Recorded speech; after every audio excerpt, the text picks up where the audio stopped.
ہم کسی کے گناہ کے سبب جو اس نے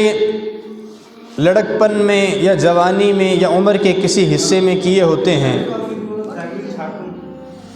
تو ہم ساری زندگی اس گناہوں پر اسے عار دلاتے رہتے ہیں، اس کی توبہ کو نہیں دیکھتے اور اسے کہتے ہیں کہ یہ اب بڑا نیک بنا پھرتا ہے،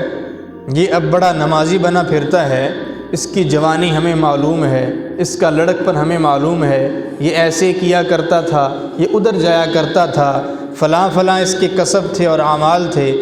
تو اللہ رب العزت نے تو اس کے ماضی پہ پانی پھیر دیا، بلکہ اللہ جل شانہ فرماتے ہیں الا من تاب وآمن وعمل عملا صالحا فاولئک یبدل اللہ سیئاتہم حسنات، کہ وہ لوگ جو توبہ کر لے اور نیک اعمال کرنا شروع کر دے تو اللہ جل شانہ اس کے گناہوں کو نیکیوں سے بدل دیتے ہیں۔ اب اس کے جو پچھلے گناہ تھے وہ کس میں بدل گئے؟ نیکیوں میں بدل گئے توبہ کی وجہ سے، اور ہم اس کو عار دلا رہے ہیں، اس پر تان کر رہے ہیں، اس کی نیکیوں کی سبب جو اس نے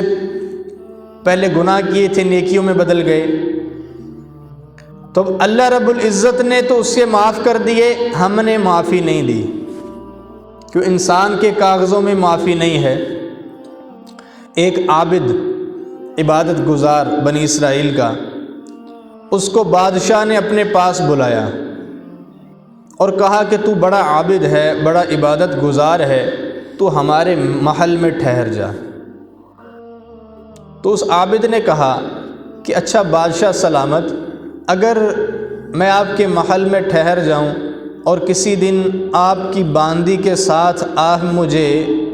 خوش گپیاں کرتے ہوئے دیکھ لیں، خوش طبعی کرتے ہوئے دیکھ لیں، تو آپ کیا کریں گے؟ تو بادشاہ نے کہا او بدبخت، تم میرے محل میں ایسا کام کرے گا؟